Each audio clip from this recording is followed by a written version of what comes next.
Hello, everyone, and welcome to another adventure in history. I am your host, Shane McInnes, and I hope everybody has been doing well since the last time we've met.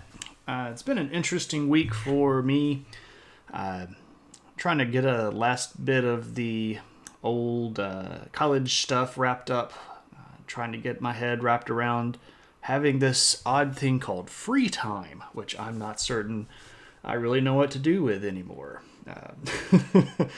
But I hope everybody is doing well. And as always, before we get rolling, I do want to take just a little bit of time to discuss what the stream is and what we'll be doing here. This stream is designed for anybody to get a little bit more information about history. History is a subject that sort of gets pushed to the side during high school and sometimes even college. It's one of those classes that you seem to have to take regardless of whether or not you want to. And, I really enjoy it, so I figured why not do something that everybody can enjoy. We can be goofy and tell corny jokes and make sarcastic remarks and talk a little bit about history along the way, right? So if you are interested, you can see right here beside me, I have some social media links on Twitter and on Instagram. I am at SomeHistoryGuy. I promise that my Twitter is not super political. I don't usually post anything about politics at all. What I usually do on Twitter is post history and archaeology news that I read. I give a little bit of a blurb about it. Try sometimes to link that into the stuff that we'll be talking about during the week. And just usually share stuff that I find interesting. So no argumentation, super chill, very laid back. On my Instagram, I am posting pictures of places that I have been in my various travels around the world, with a little bit of a blurb about those, just to try to give everybody a view of what's outside the back door.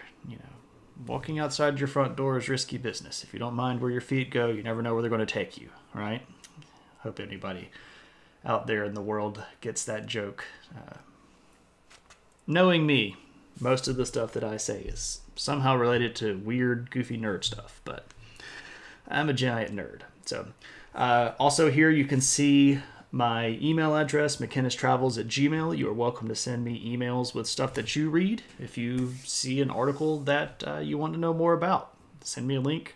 I'd be more than happy to read it, give you some feedback, maybe point you in the right direction for some more reading materials. Or if you just have any question about anything, you're welcome to send me an email and let me know. All right, so a little bit of housekeeping. Since our last break, we have obtained another subscription from my good friend Kilted Preacher. And as he did this, of course, off stream, I must now celebrate with him by allowing him to experience the good old-fashioned I Am Spartacus subscription. Here we go. This is for you, Kilted Preacher.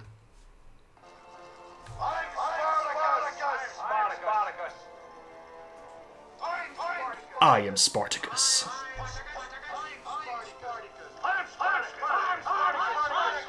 Yeah, aren't we all Spartacus? Everybody's got a little Spartacus, right? As an update for those of you that might already be subscribers, I have been working on trying to get my good old-fashioned emotes working. My emotes are being a bit of a hassle. I submitted the first one, it got approved, and then I used it only to find out that it really didn't read very well. You couldn't really tell what it was pretty much at all. It just sort of looked like a big circular blob. Oh, so I had to delete that one and then resubmit a new one. And I did that earlier in the week, well earlier than I did with the last one, hoping that Twitch would have that done prior to tonight's stream. I have not received any notification that that is live. I will check my email. Nope, still not in. So for those of you that are subscribed, you should at least be seeing a pretty neat little icon beside your name Those are for loyalty badges, and they'll change depending on the length of your subscription to my channel.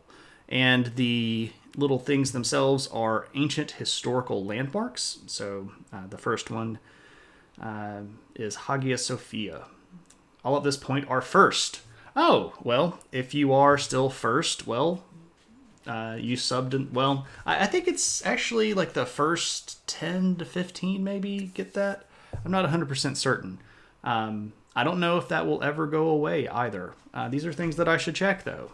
You know, being a pro streamer and everything, right? So there's that. All right. So today's topic is a bit of an interesting one. Would you stop itching? The puppy is still very itchy and wants to get literally right behind me and itch, which I find ridiculously annoying. Of course, she doesn't mind because to her, the entire world is her playground. So, I also don't need random little letters over here because, well, we're not talking about anything at the moment. I'm humming the Bond thing since this is 007. Yes, this is episode 7, and I thought only about an hour ago how big of an opportunity that I blew not discussing some sort of espionage on episode 007. So perhaps in special episode 007, maybe we can talk about some spy stuff. I would be interested in doing that. Spying is interesting, and it's not as new as a lot of people think. It's not just Cold War kind of stuff. No, Mr. Bond, I expect you to die.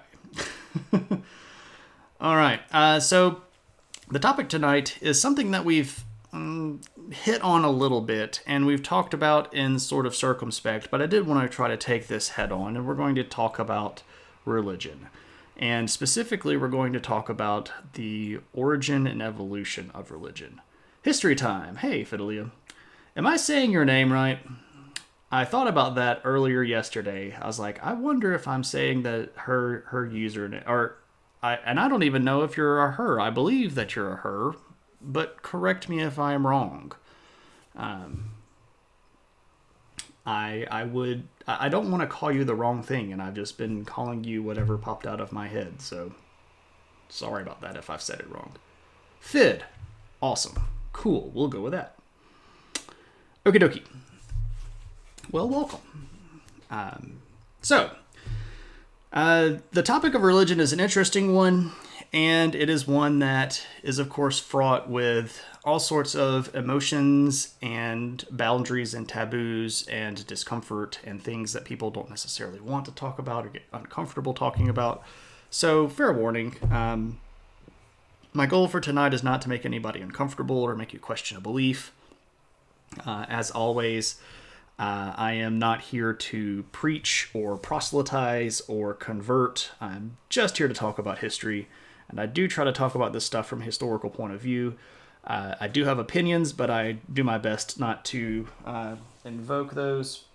I am working on finding some sort of opinion-based hat.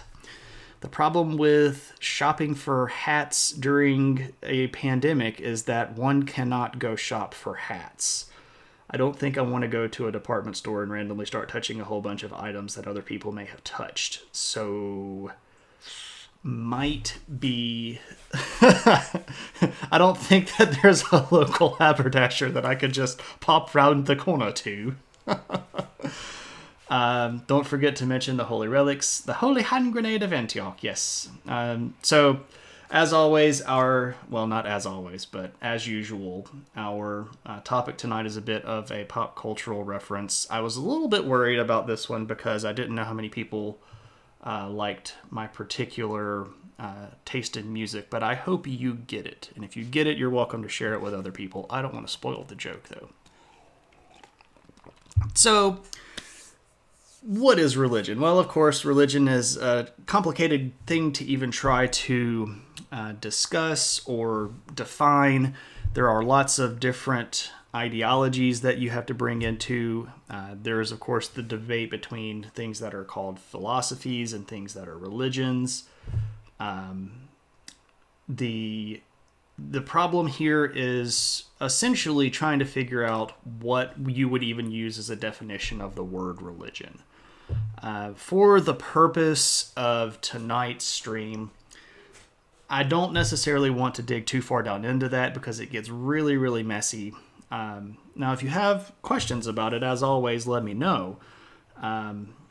But let's just sort of use a comfortable term that religion is a belief in supernatural activity and that there is some level of interaction between this supernatural activity and earthly, real, natural activity.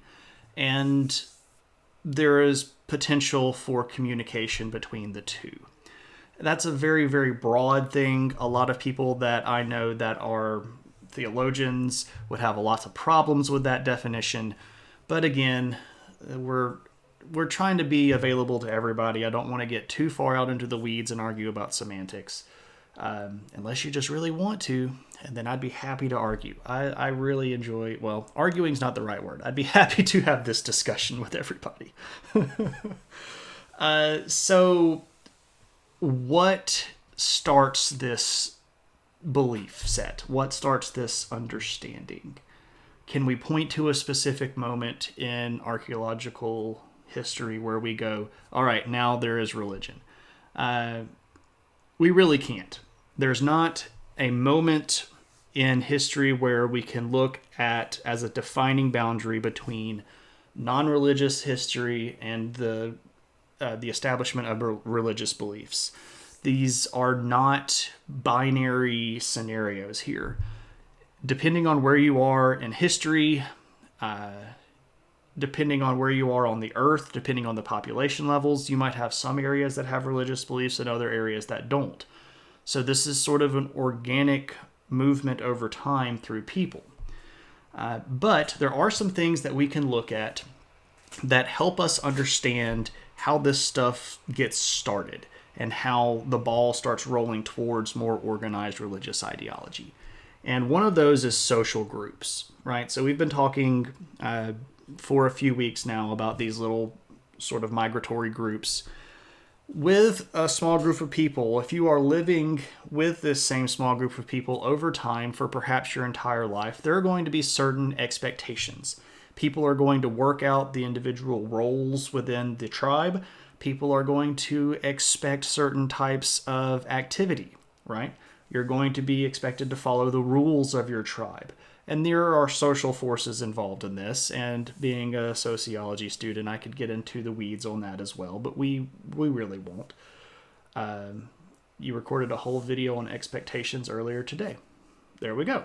So these are things that are still around, right? And this is sort of a larger purpose of our discussions, is to understand how history and us are very, very similar. So you have these social groups, and with right and wrong comes the expectation of risk and reward, right? So do you go against the beliefs of the tribe? Are you the Jimmy that tries to mess up all of the rules? Or do you follow the good old-fashioned rules and be a good boy or a good girl? Well, that's different. You know, you're always going to have some people that aren't going to follow the rules. So then you start adding on these punishments. Well, if you don't do that, here's this thing that could happen to you. Now, this could be a social pressure, but you can already start seeing where this is the first sort of stone that falls in the idea of, well, if you're good, you get to go to the good place, and if you're bad, you get to go to the bad place. And in most ancient religions and most primitive religions, it's the bad place that shows up first, just as a note. Another thing that helps start to get this religious thing going is organized language. And we're not even really sure when language officially showed up. This is another one of these things where we aren't certain. Now, we know that physiologically, Homo sapiens are built to be able to be vocal. There are some anthropologists that think earlier hominins were built to be vocal. Some people think that Neanderthals had a very established language and could even communicate with modern humans. I don't want to go to the good place despite my respect for Ted Danza. It's actually a pretty funny show. It spins its wheels a little bit in the later seasons. Haven't seen the last season, so I don't know how it wraps up, so don't spoil anything for me. It's got its moments. It's got some pretty funny stuff in there. So this language and this ability to communicate is going to help us more clearly express ourselves. And when we can express ourselves, we can also start doing stuff like learning oral histories. And oral histories are an important part of our culture. There are still several cultures on Earth that place a lot of respect on oral history. So if you've ever seen anybody in a modern religion that is expected to memorize certain passages of Scripture and be able to recite them for perhaps something like a coming-of-age ceremony, or being able to recite things like the preamble of the Constitution, or the first part of the Declaration of Independence. And I know those aren't necessarily religious documents per se, but this idea of being able to remember things and recite these things and develop oral histories and stories that can be passed down from generation to generation are going to help us build this early version of mythology, right? Because the events that happen in our tribe are going to be things that we want to remember. When Jimmy goes and does something really horrible, we want to remember how dumb Jimmy was, so we tell the story about how dumb he was. But when we have something amazing happen, we also want to remember that and use that as a method to get us out of a funk. You had a bad day, you go talk to the village elder, and he tells you the story about how someone was in your position and solved this problem. Well, those are early versions of mythology, because over time those stories can sort of accrete and it becomes the big fish story then, right? For some, the DOI and the Constitution might as well be religious text. Yeah, that's a different story. Let's not get too political, but I understand where you're coming from. All right. Another thing that helps us with our movement towards religion is the development of tools. And you might not think this is necessarily that big of a deal directly, but tools allow us to do stuff like do other things. And some of the other things that we start doing are, building, turning our lives from nomadic to sedentary. So with more food comes more ability to settle down and do stuff, commit murder, which of course is very, very bad and will send you to the bad place. Or maybe, you get to go become a great warrior or a hunter, and these tools help you slay the big bad enemy. And then, 4 or 5 generations, Jimmy the Bear Slayer becomes Jimmius, the god of protection. But these tools are going to help us move ourselves around in the world and shape the world into our own image, most specifically using art. And art is so much older than the written language by over 100,000 years, right? We drew and painted and did sculpture tens of thousands of years before we ever created writing. And a lot of this stuff, and we'll look at some pictures in a little bit, but a lot of this stuff is going to be religious in nature. But we're moving in the right direction, right? So the closest that we can come to establishing sort of a yes or no, is there definitely religion or is not, comes about 100,000 or so years ago with our first and earliest discovering of burials. What if I murder my enemies in the name of my deity? Well, see, that's a different story, because now you're promoting your religious ideology and you're saying that the tribal god of our tribe is more powerful than the tribal god of their tribe. But all of this admits that there are levels and differences between the natural and the supernatural, right? If I have some sort of divine inspiration or assistance in my life, this is a big deal for me, right? So about 100,000 years ago for humans, but about 100,000 or 130,000 years ago for Neanderthals, we start seeing burials. Now, burials are sort of tricky. Some people say that this is clear-cut, absolute evidence that people believe in some version of a spirit world, right? Why else would you spend the time and the effort as a group of nomadic people to bury somebody? This is a labor-intensive world where burning calories is a heavy decision to make, right? If we are on the verge of starvation, do we really stop and bury grandma? Or do we just kind of let her go? But what this burial stuff starts to suggest is that there might be something that survives death, that has some connection to that body, right? Now, this isn't a fully developed ideology of a soul. We really don't know exactly what these people really thought either. What about the Sykes water? Oh. Okay. Good times, right? We'll I don't know if we'll get around to that or not. Anyway, so things can be attached to the body, right? So if we die, there's a difference between us as a living being and us as a dead being, right? So what is the difference? What has left us? We really don't know what these people thought, but the working theory amongst anthropologists and archaeologists and historians is that this is a rudimentary belief in an afterlife, right? Because what we also see in a lot of these burials is grave goods, stuff that people valued that they're giving to this dead person. And these could be various things that you might consider useful in real life. You might have primitive jewelry. You might have jars of food. You might have weapons. Anything that you might need in the afterlife. Assuming that this is what it's for. It could just be some sort of sacrifice to the deities of, like the gatekeeping deities that let the spirits through. We're not really sure. But the working theory is, I think, a pretty good one. And I have a lot of people that, well, I should say this differently because I didn't come up with any of these ideas. A lot of people believe this, and it is what I would consider a strong working theory. I would not feel like I needed to put on the opinion hat if I had one right here. So somewhere around 30,000 years ago, when we get to the good old-fashioned Paleolithic or the Old Stone Age, there's going to be something that changes. And part of this is going to most likely be climactic, with the changes in the atmospheric conditions and the average temperature on Earth. Part of this is going to also be due to human population rising and competition for natural resources.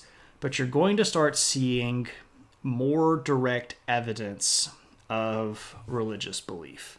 And if we look at these, I can actually show you some pictures. And I have figured out the picture problem. Watch this. Boom! Check it out. It's a picture, and you can still see me. And it's not going haywire. So this figure is a very, very famous artifact, and it is called the Venus of Willendorf. And it is estimated to be... I know you can't still see you, but you can hear me, right? Did I say you can see me? I mean, I could make it where you wouldn't see me. I really just wanted you to be able to hear me and look at the cool picture. I am inconsequential at this point. I said the wrong thing. Apologies. Okay, so what we see here is a picture called an artifact called the Venus of Willendorf. And this is a female figure that is widely considered to be of religious nature and especially linked to fertility. Now, one of the reasons why it is considered a sign of fertility is because of the very obvious mammary glands here. This is partially because in the ancient world, when you had problems with, food and water and things of that nature, people are not going to be what we would consider large. They're not going to have an abundance of fat. They're going to be very, very skinny. So you see this very full-figured form. You're going to see these big life-giving glands. And this is going to be evidence of what most people consider a sacred feminine form. And you can see these sacred feminine forms show up all over the world, starting at around this 30,000 BC mark. And I do seriously mean all around the world. If you look at a timeline of evolution of religion, you're going to be able to find these figures all over, all the continents, some version of this sort of larger figure here. There are others, other visuals that I can show you here. So if we go back to our picture here, I can skip over one more.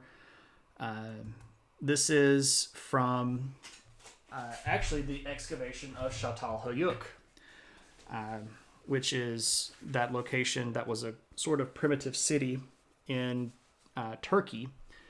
And this is another one of these mother goddesses. And you can see that she is sitting on a large chair. She has surrounding her signs of agriculture,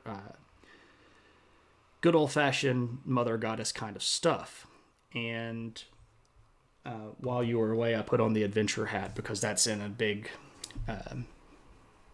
museum that I went to, and I feel like I have to be continuity-wise here. So there's that. But you're going to start seeing these pop up. So that particular statue, by the way, comes from about 5700 BC. The adventure hat, indeed. We'll see the adventure hat again. You're also going to start seeing a lot of art that starts to depict things sort of differently, right? So if you go to a lot of the big caves from around this 30,000 year mark, you're going to start, especially like the Chauvet caves, which are in France, you're going to start seeing images of human and animal hybrids, things with the bodies of a human and the head of an animal. And I think that we are all hopefully aware of that sort of imagery being used, especially in Egypt, where we will be spending a lot more time later on in the discussion. But this is considered some version of bringing the animal spirit into the human body, or sharing some part of that primal or primordial nature inside of humans. And there being a distinction between a full human and a partial animal human, like Anubis, right? Or Horus, or any of the various other gods, Sekhmet, lots of cool gods around that time in Egypt. Several of that soon that we'll talk about a little bit later on, like I said. So around this time, you're also going to start seeing evidence of a particular type of person within the tribe. And this person is going to be a various named individual. Some people want to call them an elder. Some people want to call them a storyteller. Some people call them a witch doctor. Some people call them a shaman. Whatever you want to call this person, there's going to be an individual, typically inside of this tribal unit, that is going to be wise in the ways of the world.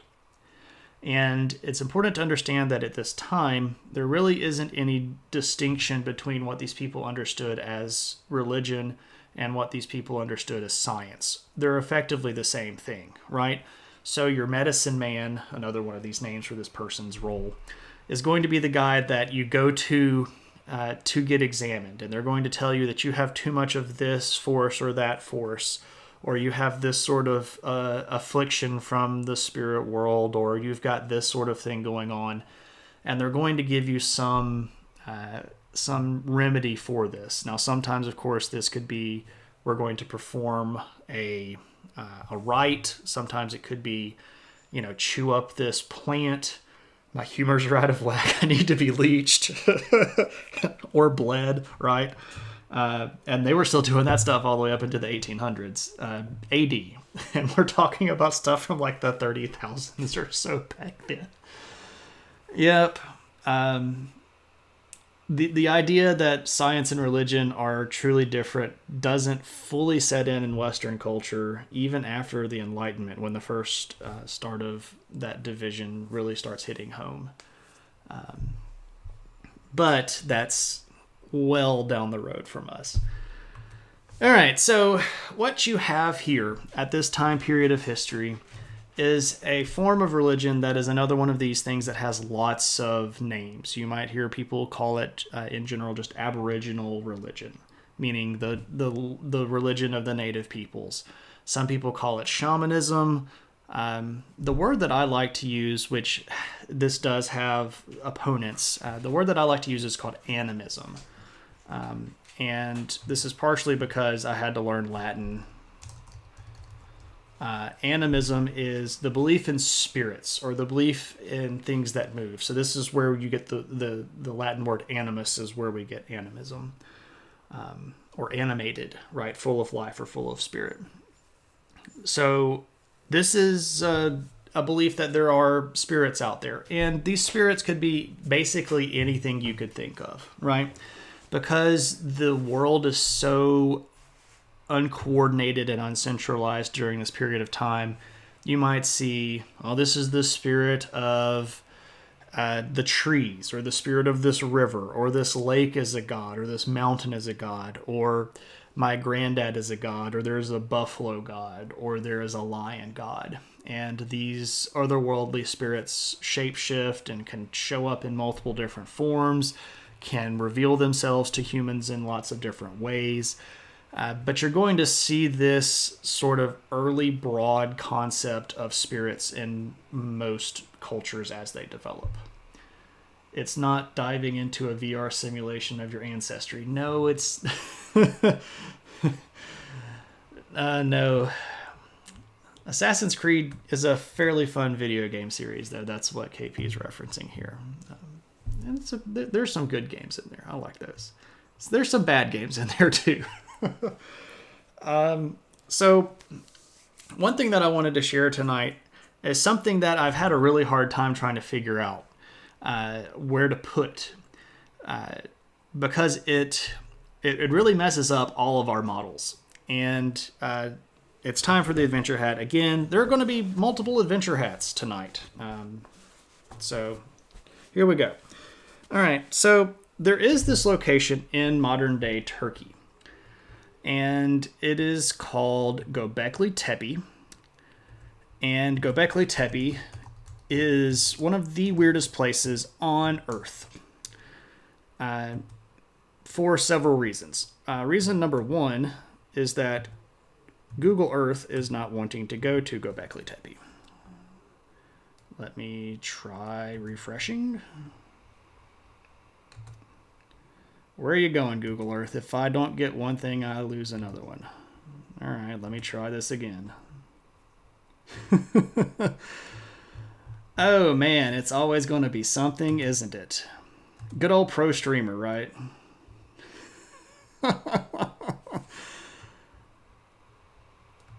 Göbekli Tepe. All right, go for it. Yeah, there we go. Hey, Steph Anomaly. Welcome. So Göbekli Tepe is here in modern day Turkey, in the middle of nowhere. It's because I got the photos to work, right? I angered the pro streamer gods. I did not sacrifice the modem like I was supposed to. Oh, man. Okay, so as you can tell, Göbekli Tepe is in the middle of basically nowhere. It is a Turkish place. The name actually translates to pot-bellied hill. And it is truly an isolated region. Now, the reason that it is important is because a while back, some shepherds were wandering around there, and they noticed that there was something sticking up out of the dirt, and they started digging around on it, and they found these giant monolithic rock thingies. And of course, then they contacted the authorities, and then the archaeological people came out and started digging it up, and they found this really cool site. And I have Adventure Hat on here because I can show you images from Göbekli Tepe.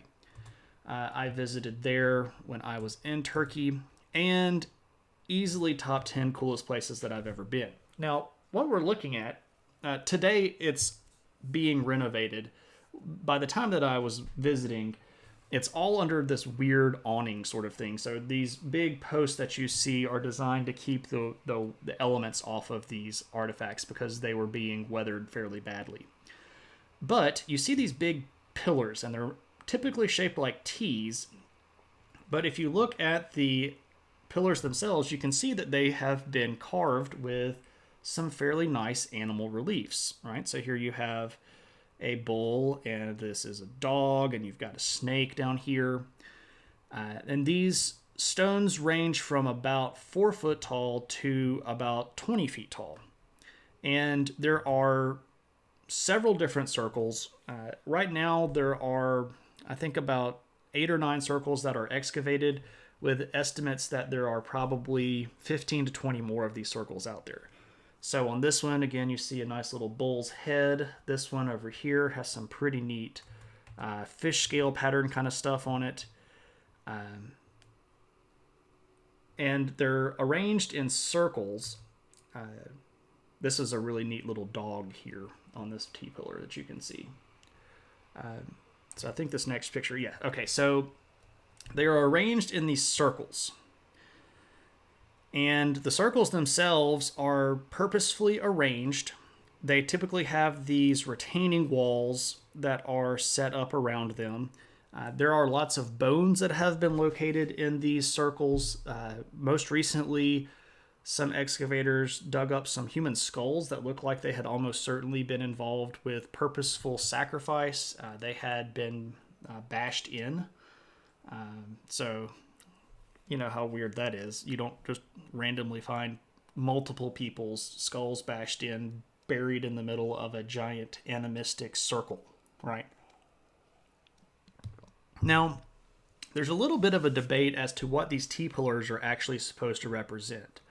But one of the leading theories based on this guy right here is that these T-pillars are actually supposed to represent humans. And let me show you what I'm talking about here. So if we zoom in on this guy, you can see here that there is an arm coming down. And there are little nice fingers here that would be roughly about belt level.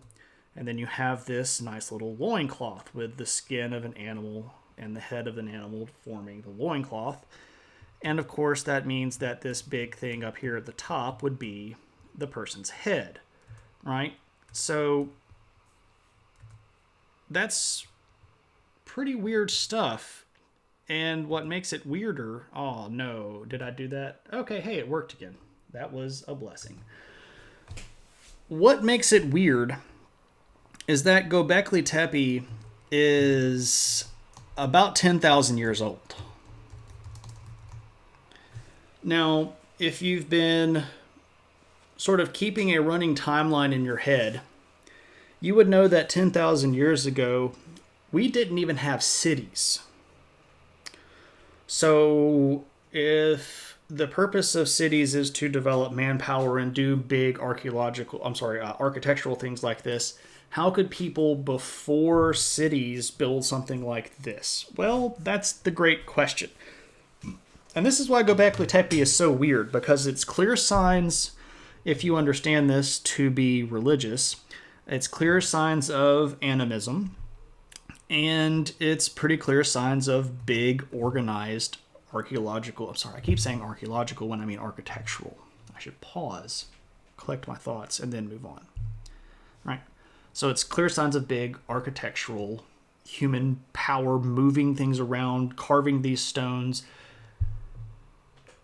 But it's way before any of that stuff was supposed to have been happening. So Göbekli Tepe is literally upending a lot of those theories that I've been sharing with you. And it's safe to say that once we do figure out what it is, if we do ever figure out what it is, we're going to have to rewrite history. Göbekli Tepe is that important of a site. I'm not saying it's aliens, but aliens. There's actually a lot of circumstantial evidence that goes into this stuff. There are very, very ancient myths that talk about the first place that the gods gave wheat to mankind, and those myths seems to point at the area that's basically right around Göbekli Tepe. So it may have had some very significant religious site for not just the people that built it, but people in the region. It's a really super fascinating topic, and I would love to know more about it. And unfortunately, we just don't know a lot about it. But we do know that life moves on, right? We've already talked about this transition from nomadic to sedentary. We talked a lot about the changes that go through culture when you become sedentary. But this is also going to start affecting religion. And we hit on this a little bit last stream, but I feel almost like life finds a way. Thanks, Malcolm. That is one of the greatest pops ever, though. Pop figures is the wounded Malcolm sitting on top of the bar there. I don't own that one. Not that I necessarily want it either, but it was amazing that they made that. This is from Jurassic Park, by the way. Great movie. Sexy, sexy Jeff Goldblum.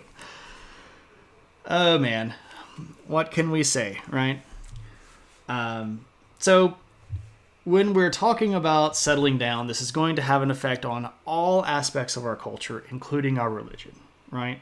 So what happens to our tribal gods? As we are nomadic and wandering around, we really don't have a lot of contact with other groups of people.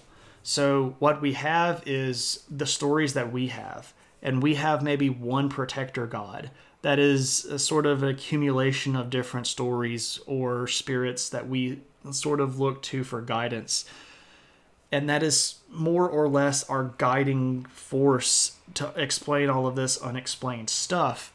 But what happens when we start settling down? What does that do to our gods? And there's actually a very fascinating exploration of these ideas in the book American Gods by Neil Gaiman. And I'm a giant Gaiman fan. I think he's one of the greatest writers of any genre in the modern times for his imagination. But American Gods is actually a very interesting examination of what happens to sort of gods as people change. It's clearly a fiction book, and the show is completely butchering the book. Just go read the book. Read a book. But when you get cities, these protective gods of our tribe are going to become the patron gods of our cities. You own pretty much every Gaiman book, short story. Yeah. Hopefully that includes comic books as well. Hopefully you've read Sandman. American Gods is really, really good. Specifically what happened to Orlando Jones. Yeah, that guy got messed over. I won't get so far into that. I'll get all fired up again. Gaiman is amazing. Great, great writer. And apparently a really cool guy, too. I don't know from personal experience, but I've seen a lot of interviews where people say that he's a pretty nice guy. So I tend to take multiple accounts as evidence of good character. All right, so we get settled down, and our one god has to grow with us, right? So we're not moving around anymore. So what do? Well, we got to build a house for our god, right? Because we used to just have a cool tent that he lived in, maybe with the shaman. But now we've got all this food, and people can do stuff like be priests, and more people want to go hang out with the gods. We're going to build him a cool house, and it's going to be really fancy, and we're all going to pitch in. And of course, these are your earliest temples, right? So the transition from portable gods to sedentary gods is very similar to the idea that people that are moving around also then settle down. And you can see this in multiple different cultures. This idea that we're sort of settling our god down with us, right? And that's going to be great for the people that are running the religious elements. They're going to be able to specialize just like you get specialists in pottery or specialists in, basket making. You're going to get specialists in religion. And this is going to really bring us into a new type of skill. And the religion here in a lot of these early civilizations, regardless of where we are, is going to give us writing. Underwater pottery never seems to catch on. Yeah, it just kept falling apart in your hands, right? So when we start making contracts with each other, Hello, puppy. Do you want to get on stream? You want to come up here? Do you want to come and see me? Shameless puppy plug. Here's the puppy. Oh, yes, the puppy who has to get attention, who needs to be seen. Does that make you feel better? Everybody loves you. Okay, there we go. plus 5 subs. Oh, man. Do it for the content, right? How can you not give attention to the puppy? Well, I tried to do the the show stuff, right? That's the purpose of the conversation, is to have a conversation. But I know that the puppy is much cuter than I am and probably draws a lot more fan than I do. So, yeah, okay. We're actually puppy sitting. My in-laws are out of town, and we are watching another puppy. Her name is Pearl. Pearl, you want to come and see me? You want to come here? She's so lazy. Do you want to come here? Do you want to come see me? Do you want to be on TV? Oh, yes. Okay. So this is Pearl. And Pearl is a stinky breath puppy. Yes, you have very stinky breath.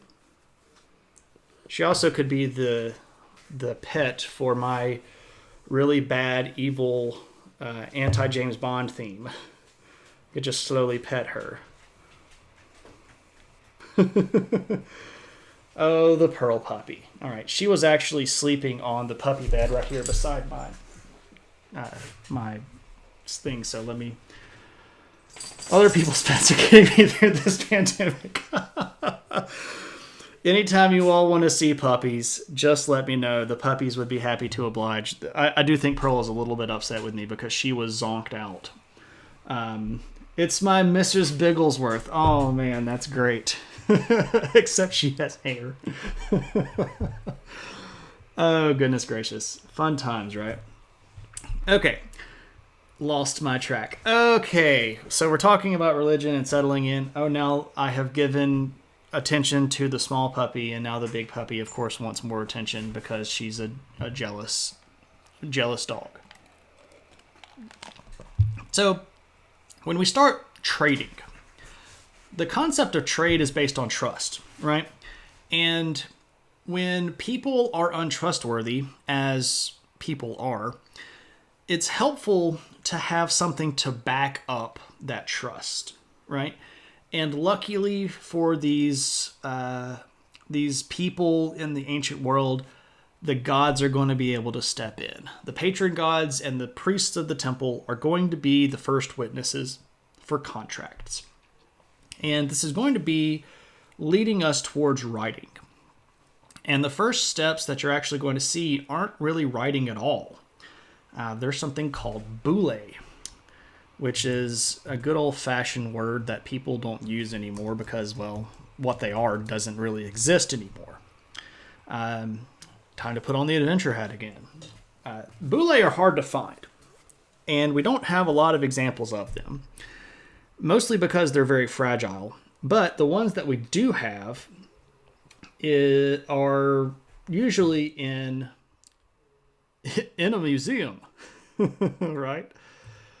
So can we all get it belongs in a museum?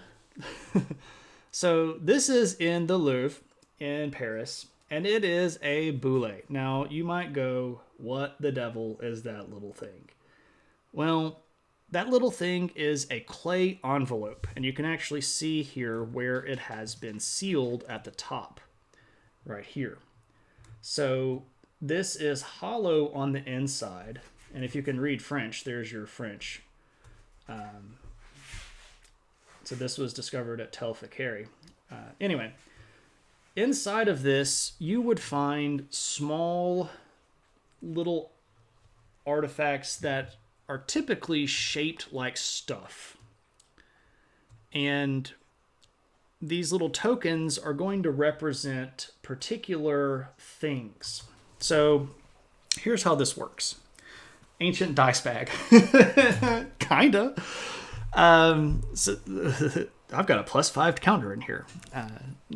More like let's say I make baskets and you do farming, right? Well, for me to trust you, we're going to both go to the priest, and you need my baskets to farm, right? So I'm going to say, I'm going to make you 100 baskets, but when it comes time for harvest, you're going to give me an equivalent exchange amount of wheat.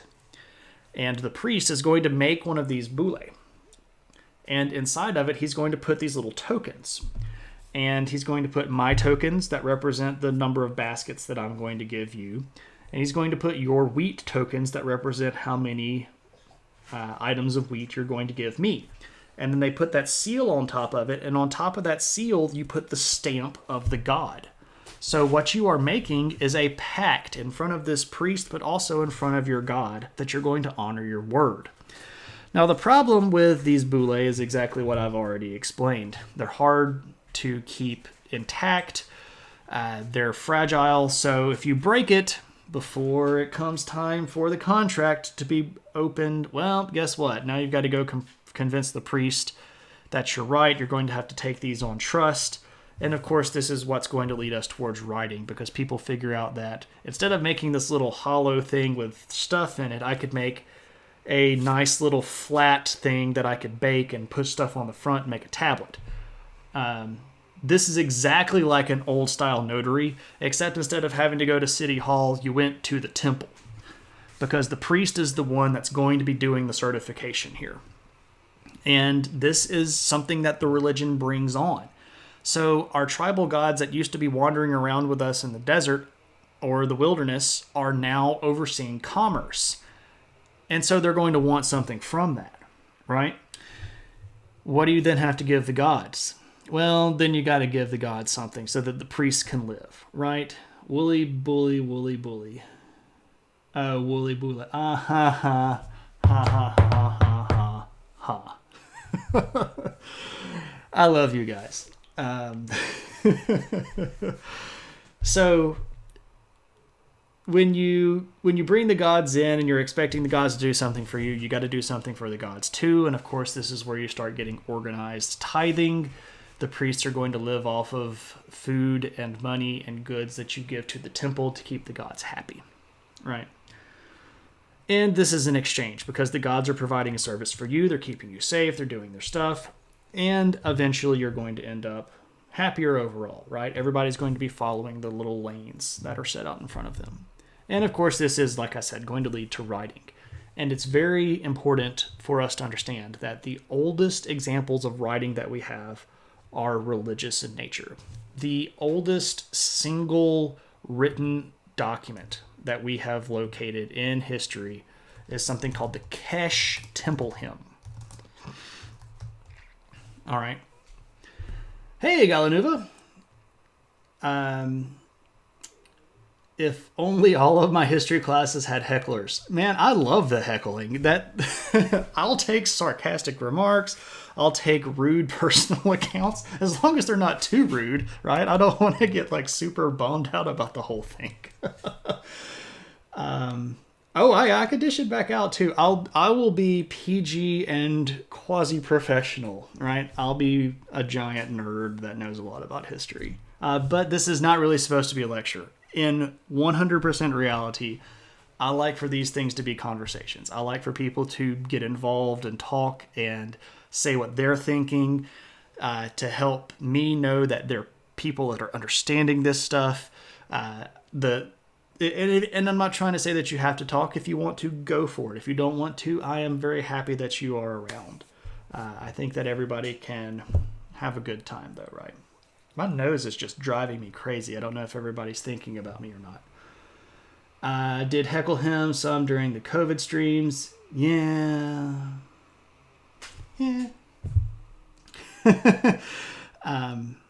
What KP is talking about is that while school was actually going on, I actually did have to teach on Twitch, and I actually did lecture on Twitch, and that was very much kind of like kind of lecture stuff, not what I would call fun like this.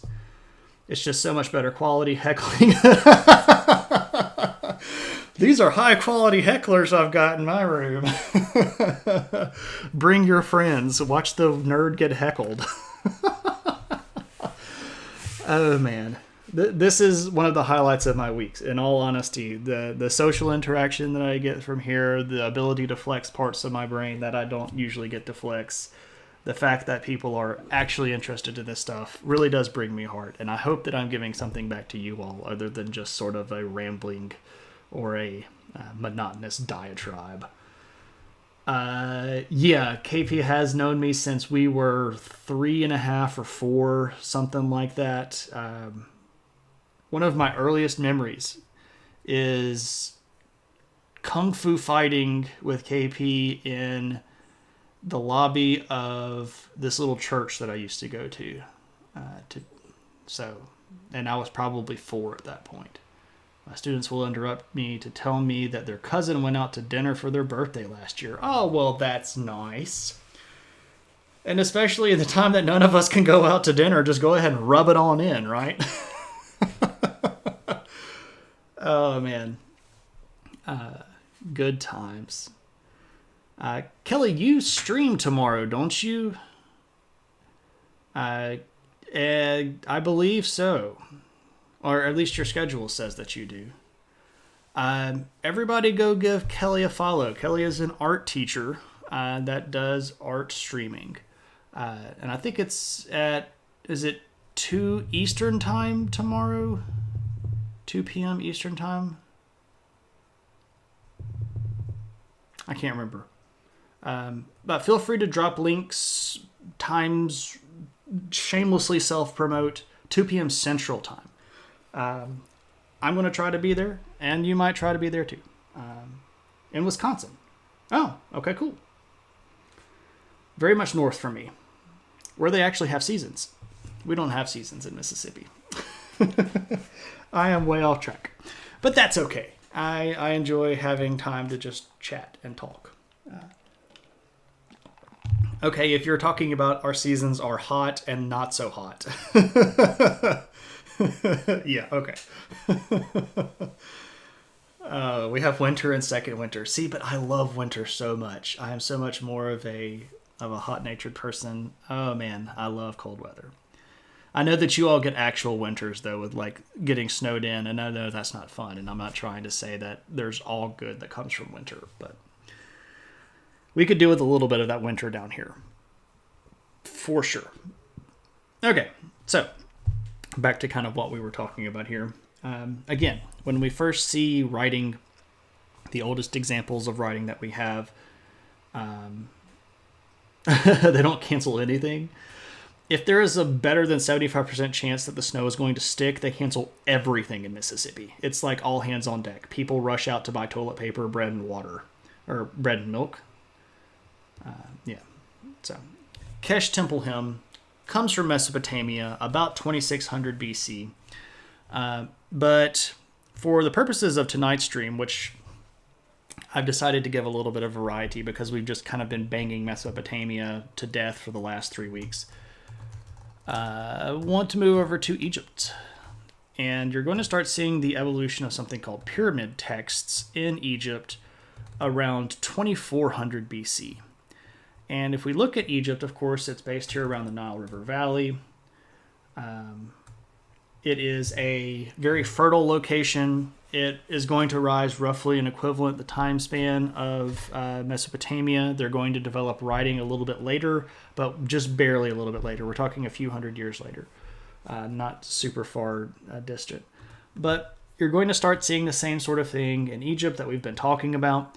When populations grow, you're going to start seeing cities start competing for natural resources, and this is going to be viewed through the lens of my God is fighting your God, right? And as long as Egypt is separate, it is distributed into these things called nomes. I should probably write that.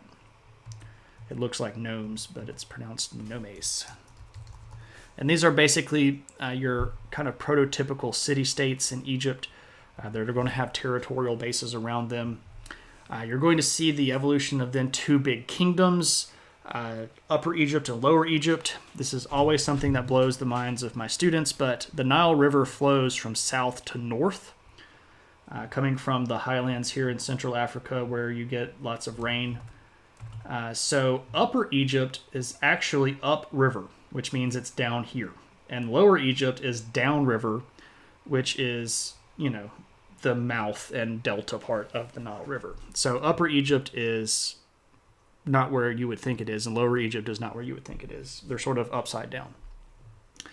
And at that point in class, I would usually just spin Google Earth all the way around just to make their heads go crazy. Like, okay, so now this is Upper Egypt. Oh, you can't see that because I've moved. So this is Upper Egypt and this is Lower Egypt. And they're like, no, don't do that. It hurts my brain. So there you go. Did nomes have gardens? No. I remember learning that about the river when I was a kid and being like, I think you're testing me. I don't like it. Right. I have learned not to use that as a test question because people get it. That really is sort of a trick question. But I tell them ahead of time that it's a trick question. Okay, no, there were no garden nomes. I mean, there were no gardens in the nomes, and there were nomes that had gardens, but there were not garden nomes. This guy, I tell you. Anyway, you're going to start seeing the emergence of kingdoms. These kingdoms are going to fight with each other, and then in what we call pre-dynastic Egypt, you're going to see people unify this. So you're going to get... you're not having too much fun. You're going to get one larger centralized kingdom of Egypt. And what's happening as these cities are being unified into a larger group is that the leaders who all come from one of these cities or another are promoting their gods as well as exposing everybody else to their gods. So when you see these early people, like the earliest of the pharaohs, they're going to be associating themselves with particular gods, most notably Horus, who is, of course, the god of kings. He is a god with the head of a falcon. And pretty cool guy. Lots of neat stories about Horus in the mythology. But when you start having one government and you're putting all of these different people together in one government, what you're going to then create is something that we call a pantheon. And a pantheon is an important mark of evolution in cultural development. Pantheons are going to be multiple gods that are worshipped by the same group of people. So you're going to have lots of different people and lots of different cities over a broad geographical area, but they're all worshiping the same gods. And this comes from the fact that all of these individual small gods have now been joined together, right? So if we're looking at the evolution, we have first spirits, and then we have maybe our tribal god that we're dragging around with us. Now we've given that god a temple, but now we've conquered everybody else, and we're showing everybody how cool our god is, and now everybody is worshiping our god. Right? And this series of evolution is something that we can actually watch happen, right? Because you're going to start seeing gods that are going to start shifting. And when we first see some of them, they're going to be depicted one way, but then as we watch them over time, you're going to start see them changing in aspect or type. And in Egypt, I actually have some pretty interesting things that I can show you, and we'll go back to images. I don't get to wear the adventure hat on this one because, well, unfortunately, I have not been to Egypt. I would love to go, but things are difficult there. So one of the first things that you see are these pyramid texts that I talked about. And you can see here, this is a copy of the Egyptian Book of the Dead. And you can see all the really cool hieroglyphics here. This is, of course, the god Osiris, who is the god of the dead. And then you have several other individuals and goddesses addressing him. This Book of the Dead is an evolution of the pyramid texts, which were first carved inside the walls of the pyramids. The Book of the Dead is exactly what happens to the soul when it dies. So we have now started creating these elaborate myths to back our gods and our actions and explain the way that things happen in our world. This is what writing does. Not only can we create these enormous stories like we could in oral history, but now we can write them down. And what this forces us to do is actually systematize these myths, because once you write something down and start making copies of this and distribute it, then it becomes the authoritative version, right? So if you go to the priests of Amun and you get the scrolls of the stories of Amun, these are the people that are publishing the authorized version of the story. So if you have a different version of that story, your version of the story is wrong. And so whomever writes the religion is telling you the official story. And this brings us to this little lady right here. This is the goddess Isis. And as you can tell, there are a lot of differences between this image of Isis here and this image here. So in order to discuss this concept of how gods can change over time when you get these big things like kingdoms and empires, I want to use Isis as an example. So if we look at the earliest writings in Egypt, Isis is not even among them. The first time you really start seeing her is all the way up in the 5th dynasty of Egypt. So this is 5 different ruling families after the unification of Egypt. And when you first start seeing her, she's really only listed as the wife of Osiris. That is her number 1 point. But over time, the wife of Osiris is also going to give birth to Horus. Again, this Horus is the god that is associated with kings. So that makes her the mother of the first pharaoh. And this thing that you see on top of her head right here is actually a throne. And if you look at the earliest depictions of Isis, you will typically see her with this headdress that is literally a throne. And this throne is directly supposed to represent the authority of her offspring, that she was the mother of Horus. That means she is the mother of the pharaohs. And of course, that is a very important role for any deity. But then why do you see her depicted like this later on? Well, the concept of Isis being a mother of the pharaohs over time grows and develops, because if she's the mom of the pharaoh, that makes her sort of like the great mother, right? If the pharaoh is the greatest of all of us, and if the pharaoh is the sort of leader of our entire world in Egypt, wouldn't we want her, or the pharaoh's mother, to take care of us too? Wouldn't she be a greater mother? Wouldn't she be the greatest mother? And there is already inside Egyptian mythology a mother goddess. Her name was Hathor. It's Hathor. And she wore this headdress, which is the sun that is surrounded here by either horns or sometimes a snake. And why then is Isis wearing Hathor's headdress? Well, because over the period of time in Egypt, Isis basically pushes out Hathor as the mother goddess. And the priests and temples of Hathor get converted to priests and temples of Isis. And you can even start seeing Isis here with the young child on her lap, just like you would see her depicted if she were Hathor. But this is Isis, not Hathor. So you have a goddess who was originally not really anything other than a wife. Which, of course, the wife of the king of the gods means that she's the queen of the gods and she has magic powers. But, like, what's her push? Well, then she becomes the mother of the pharaohs. But then she becomes the great mother. And over time, Isis becomes one of the most popular gods in the Mediterranean world, because she gets picked up as mystery cult fodder for the Romans. Her cult spreads over into the Greek world during the Ptolemaic dynasties. She becomes so much bigger than just the wife of Osiris. And that sort of evolution happens all the time.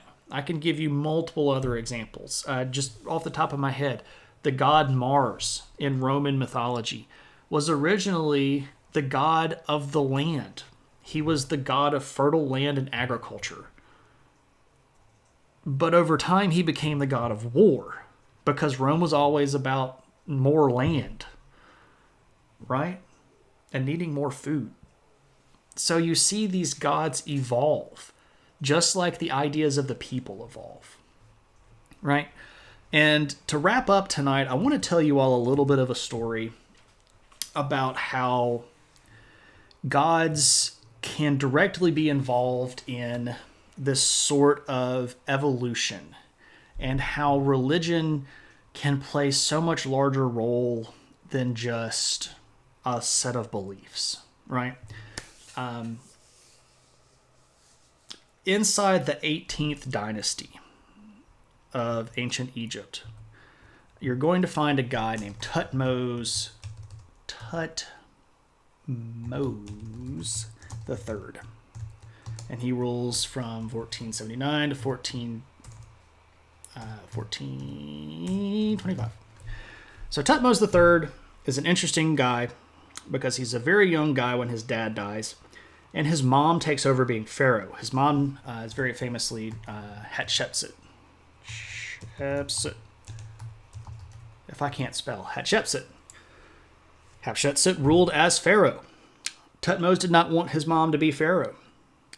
One of the sort of promoters of his mom was this big priesthood at the Egyptian city of Thebes that worshipped Amun. So Tutmos is going to basically push his mom out of power. And to establish himself as independent, he's going to move the capital from Thebes to the city of Memphis, which is on the opposite side of Egypt. So Thebes is down here in what we would call Upper Egypt. Memphis is up here in Lower Egypt. And he does this specifically to get away from the centers of worship of Amun, because the priesthood of Amun was very, very powerful. The city of Memphis was the location of the cult center for Ptah, another Egyptian god. And because he had separated himself and was able to take control, Tutmos is going to build this enormous empire. Tutmos is literally the strongest Egyptian pharaoh ever. He is the coolest Egyptian guy when you come to talking about imperial stuff. And that's great for Tutmos. Here's the thing, though. He conquers everything. His son, super great. His son, or this would be the second ruler after Tutmos, is this guy named Amenhotep. Amenhotep the Third. Amenhotep is a bit of a big head because things were going super great for him in his world. Things were great. Egypt was super powerful. It was one of the biggest empires in the world at the time for their part of the world. By the way, as a equivalent, China's bigger than these guys. But we'll talk about Asia a little bit later on. So Amenhotep III decides, you know what? I can go back to Thebes. Those priests of Amun got nothing on me. So he packs up and moves the capital back to Thebes. And when he gets there, he goes, let's have a big old party. And so he convinces the priesthood of Amun to give him this big party. It's a big festival. And he starts really digging this whole festival thing, right? Everything's going great. And so he starts partying pretty hard. To the point that the priesthood of Amun starts going, that guy's getting a little debauched. And another thing that Amenhotep III was doing was writing a whole bunch to these other big kings of the time.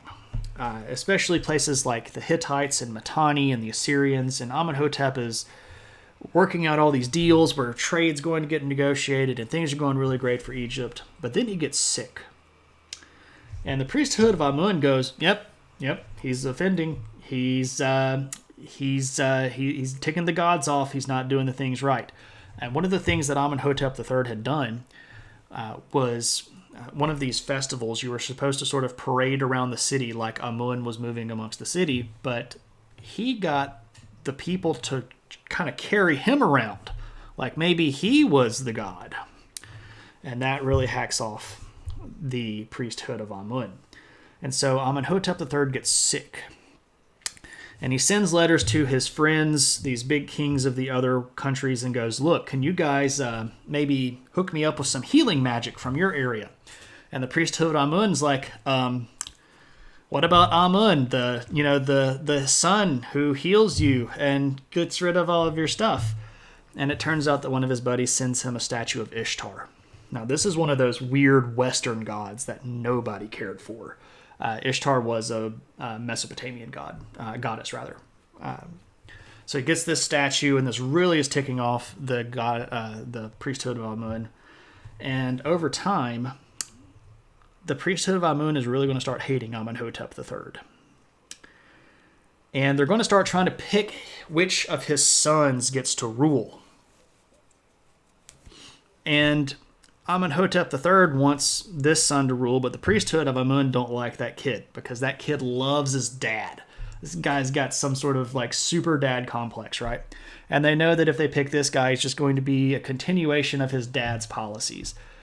But that guy does take over, and this guy is Amenhotep IV. Now, you probably haven't heard anything about any of these guys, but if you have, you might also know Amenhotep IV by the name that he selects afterwards, which is Akhenaten. Because when Amenhotep IV takes over, he really likes to push this idea that his dad was actually kind of like a solar god. And the priesthood of Amun is having none of this. So what does Amenhotep IV do? Well, he goes, okay, first thing, I'm changing my name. We're getting rid of this Amun in my name. I don't like that guy. We're going to go with Akhenaten, which means the beloved of Aten. And this is another god, a god of the solar disk, the dazzling sun, which is what his father had been calling himself as he was being paraded, this dazzling sun. So this, of course, makes the priesthood of Amun very, very angry. And Akhenaten goes, all right, so Aten, we should really just focus on him. AKA, we should all just worship my dad.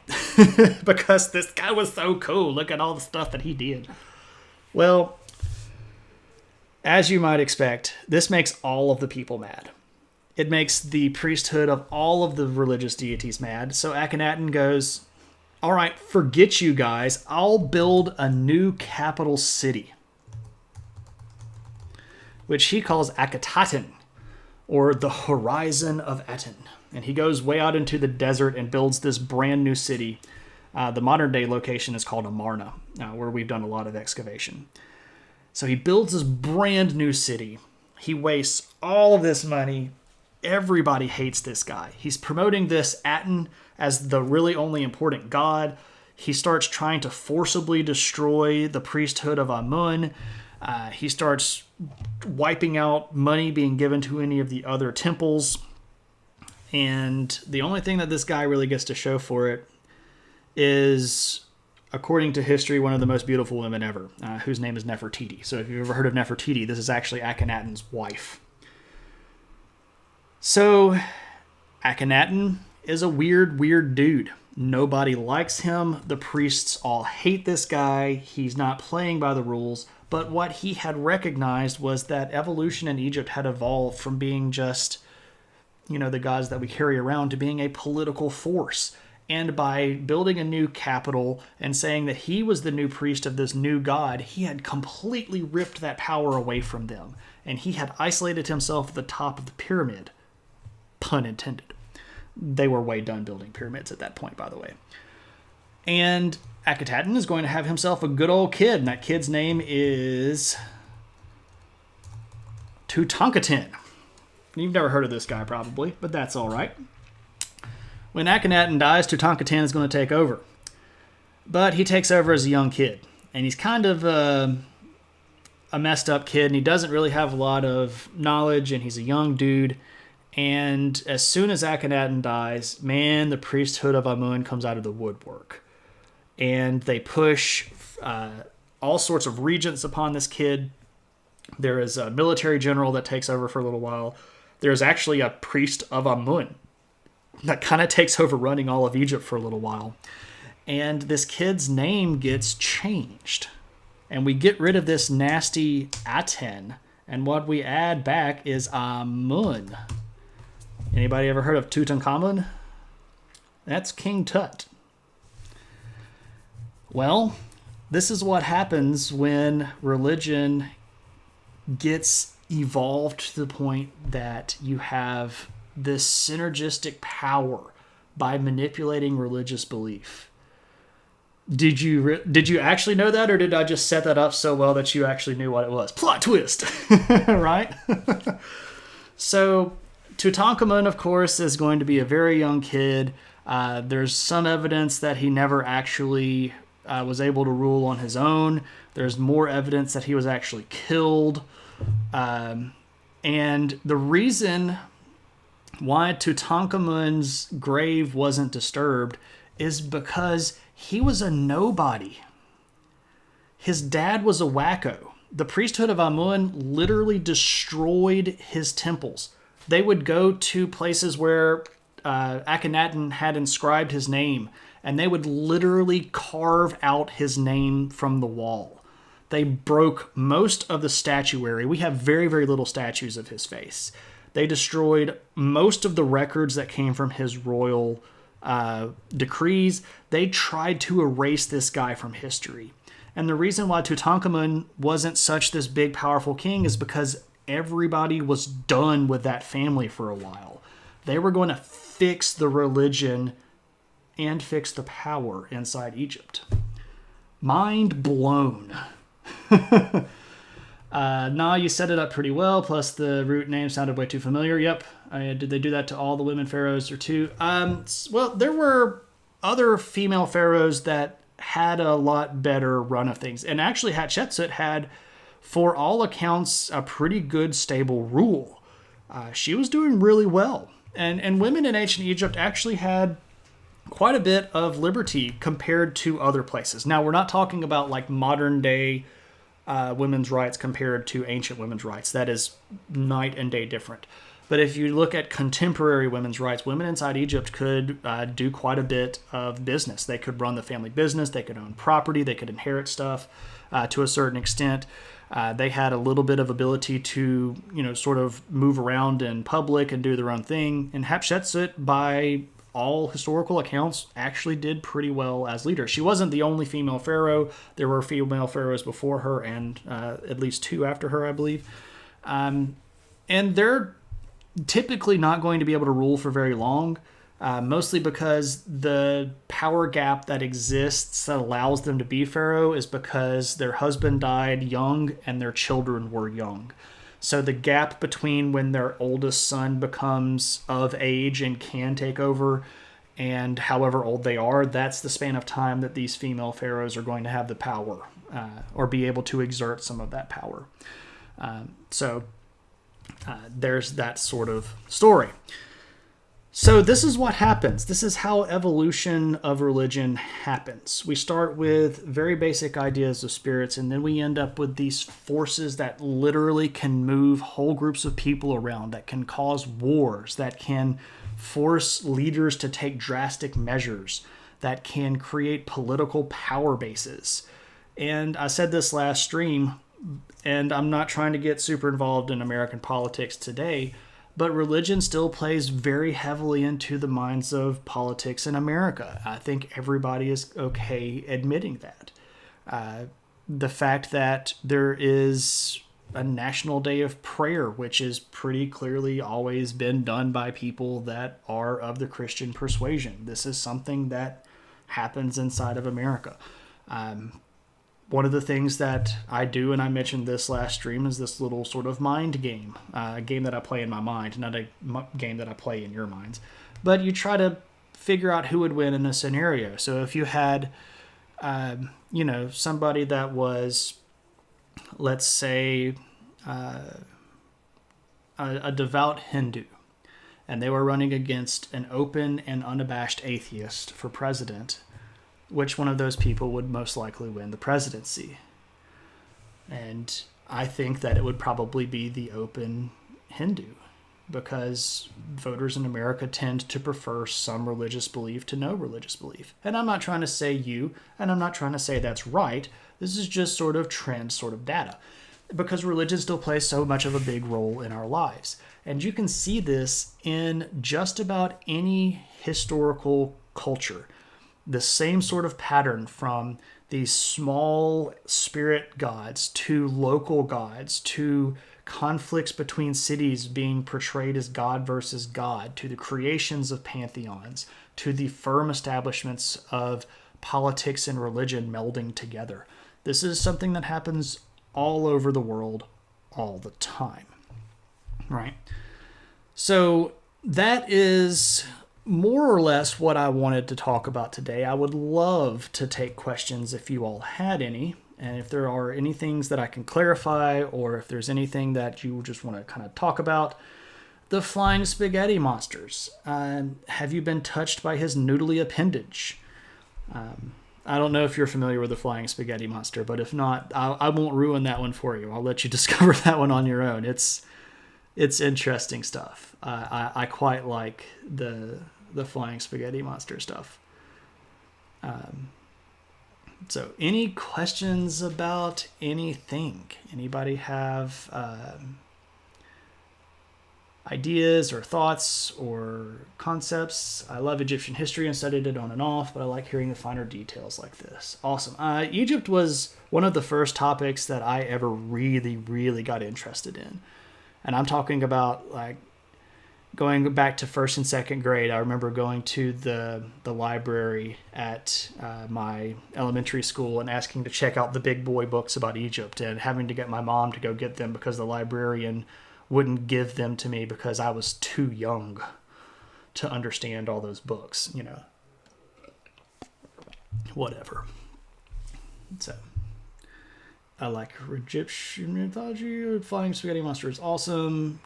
Cool. So one of the things that I've been kind of toying around with about how to proceed from here is exactly what kind of topics I want to cover and how I want to cover them and what order I want to cover them in. And I've been talking a lot with my friends, both online and offline, about how to proceed. Hold on a second. So to be that guy where they're really booby traps, not saying like Hollywood style booby traps, but just some kind of trap. Oh yeah. Most of the stuff that would be considered traps in the Egyptian world were usually just curses.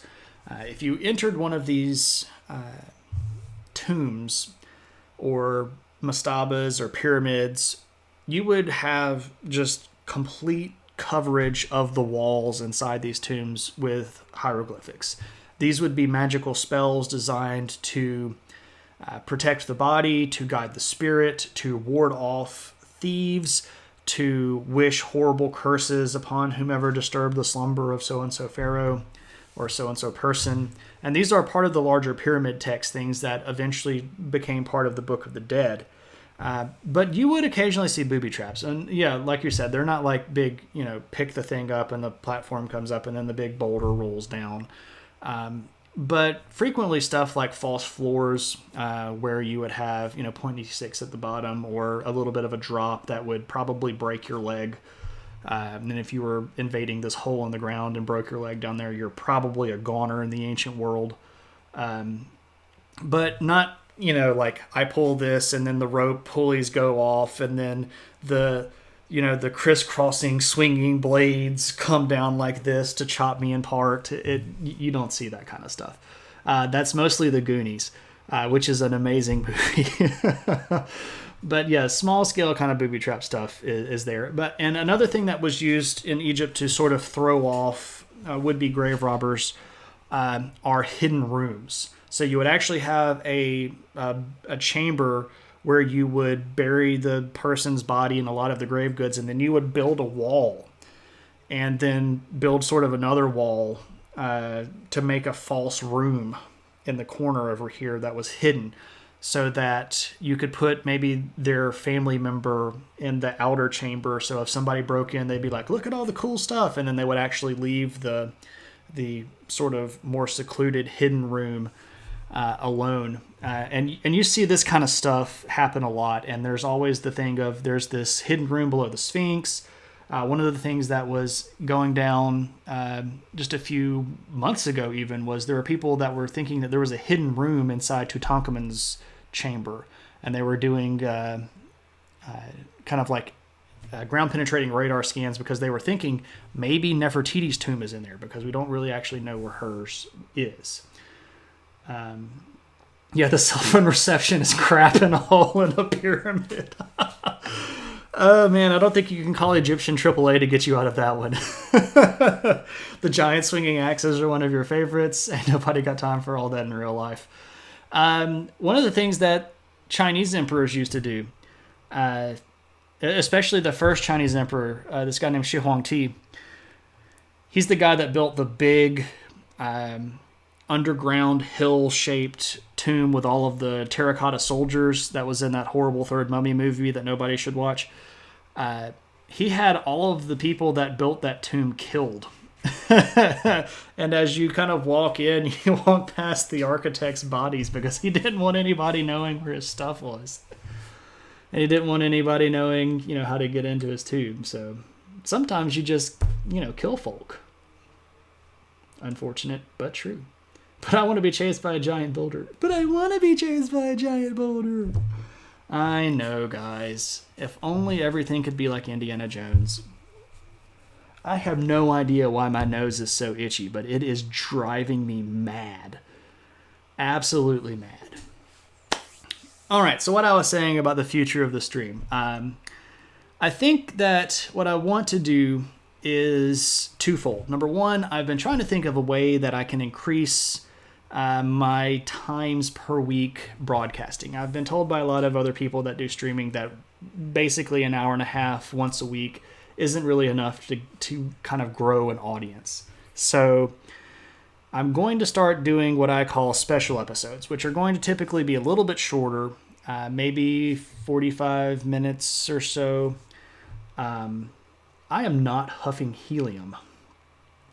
So these special episodes are going to be kind of zeroed in on specific cool things. The more regular episode here on Thursday night, I'm going to hold as a sort of chronological progression through time. And one of the reasons I want to do this is because history does very much build on itself. And the more that I consider jumping around, one of the things that I figured out actually just today, talking with my wife, was that one of the problems that happens so much in history class is this jumping around. And you never really stay on something long enough to understand how it relates to the world around it. You say, this guy invented this thing, move on. This thing happened in this year, move on. And that doesn't really line up a lot with building historical stories. So that's why I want to do the special episodes. And that's where I need your help. What I need are ideas. Things that I can do that you all would be interested in that we could cover in a special meeting. Again, a shorter one, maybe 45 minutes to maybe an hour. Sometime earlier in the week, perhaps Sunday afternoon, Monday, Tuesday.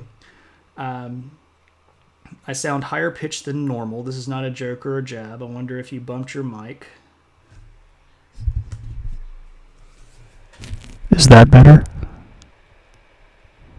Did you maybe bump your audio settings? Maybe it hit your audio. I'm not going to whisper into the mic again. Last time I whispered into the mic, I got accused of being Alex Jones. So I won't do that again. Okay, so very serious, not very serious, but honest request right now.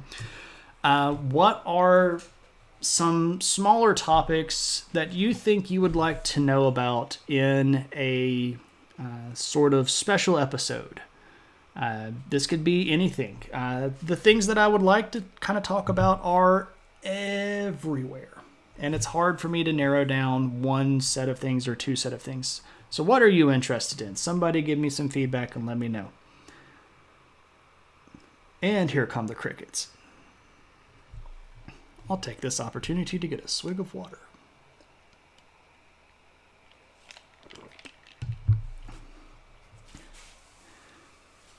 Slavic mythology, Mongols. Okay. Yeah, that'd be cool. I could do both of those. Fit as cooking. And ancient death rituals? Oh, yeah. Okay. I'm down with that. I could do an entire special stream on seppuku. That would be really awesome. Slavic mythology? Kashi the Deathless, anybody? Baba Yaga?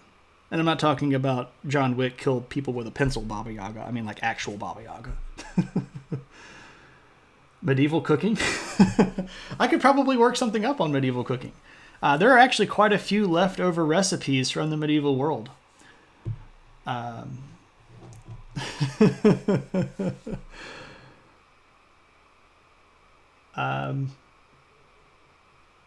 getting some feedback here. This is good.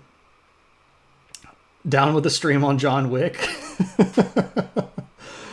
I don't know who would be the equivalent to in history. That'd be an interesting thing. Like, who would John Wick be if he were in history? Maybe Miyamoto Musashi?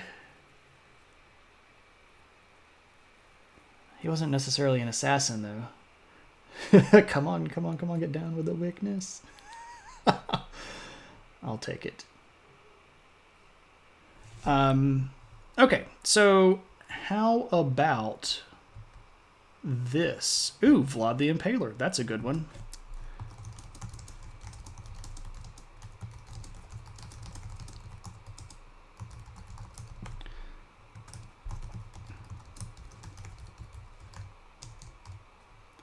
I'm making a quiz.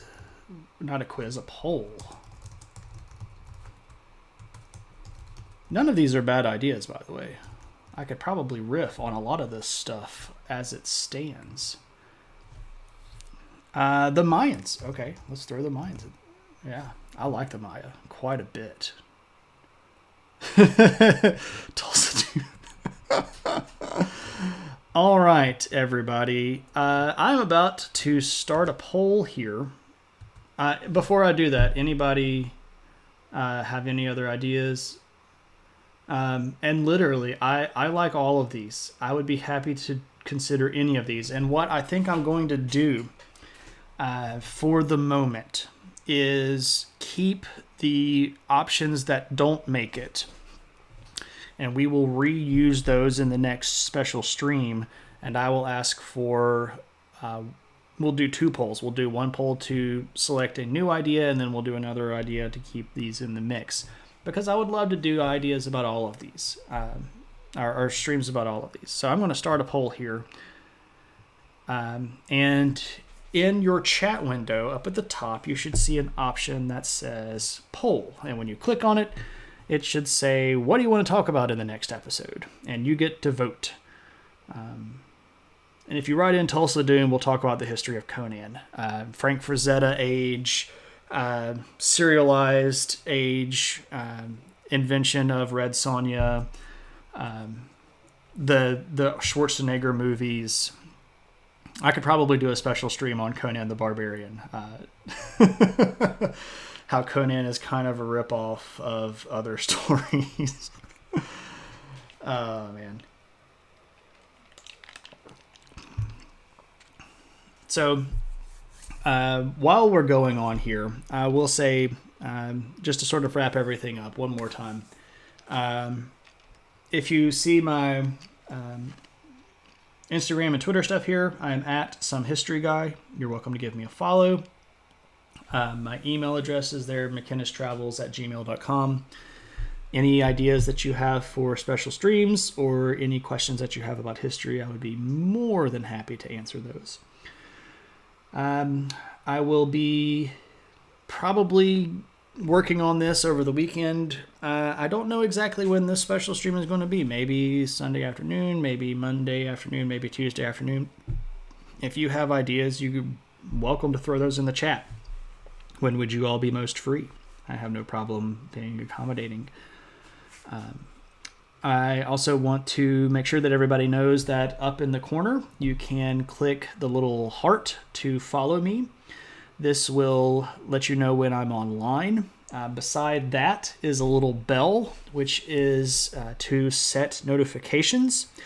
Notifications will tell you via whichever method that you like how you can get notified when I'm going online. I will also remind everybody that because I have made Twitch affiliate, you can subscribe to my channel. Oh, did it get moved? Now I've got to point down here. Is it down here? Every time I get used to pointing at something, Twitch moves things. This bothers me. Anyway, thanks for the notification though, Kelly. I appreciate that. So if you have Amazon Prime and you are not already linking your Amazon Prime to Twitch, you can follow the instructions there. And I would be very pleased to allow you to subscribe to my channel. The subscription is by no means required. It is just a sign of support that you have from me. And I would greatly appreciate anything. If you have not already done so, you do not have to do so. And we end up with a dead tie between Slavic mythology and Maya. Okay, now what do we do? Well, that's just a pickle. Maybe I should flip a coin. Let them fight. Myth Madness? Do another poll? Okay, yeah, we can do that.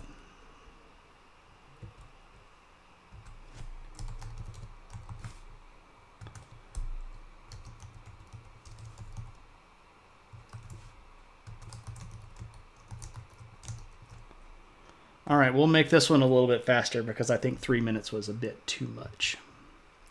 All right, runoff poll. Go. So this one's quick. I only gave it a minute, but I think that's probably still too much. Roll for initiative. Steph Anomaly, I saw that you said that you were glad you got to make it. I'm glad that you got to make it too. I hope that you had a good time. You said that you did, and I hope that you can show back up later. I hope that everybody is having a great night. I really do seriously appreciate everybody showing up. This does mean quite a bit to me, the fact that you would let me sort of dominate a section of your afternoon that you could otherwise be doing basically anything else. And I'm not trying to talk you out of coming to the show. I just really do appreciate it. It means a lot. So, thanks very much. I guess I could also be looking at who we might want to raid. The Slavs it is. Okay, so next stream we will be talking about Slavic mythology. I love it. Give me all the knowledge. And I tell you what, because Maya was closely selected, we will not be having a special poll next time. We will do Maya the next subsequent special episode. How about that? I think that is a happy medium that we can get. Haven't been getting notifications for you, although I have the bell clicked. Well, that's disturbing. I've actually had some other people comment on that. Justin Gerard Illustrations, another streamer that I follow, is having trouble with that too. I'm wondering if there's something to do with the way that it's trying to be delivered. If you have it set one way, like one way I think is you can get a text alert. Try changing it to the other one, which I believe is an email alert. See if it might be the differences between the two. I have email alerts set up for the channels that I follow, and I get those fairly regularly. And it might also be that they don't like certain email addresses. I don't know. You have push notifications. Yeah. So your app just gives you a ping. Man, I don't know. I just know that I've heard of other people having problems going live and not getting notifications.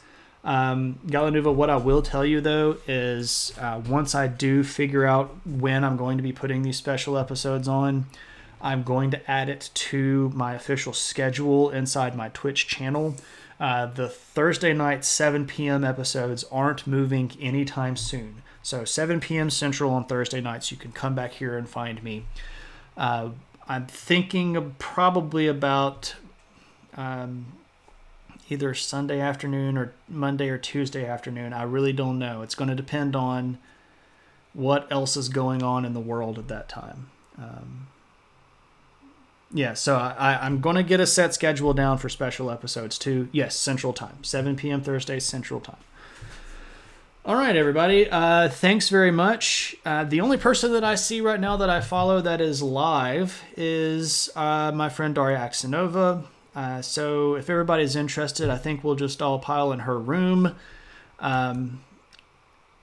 What is our rally cry? We do a different one of these every time. And since Twitch has yet to fix my emotes to the point where I can use them, we can't throw lots of emotes. So what is our cry? You're totally in her stream too right now.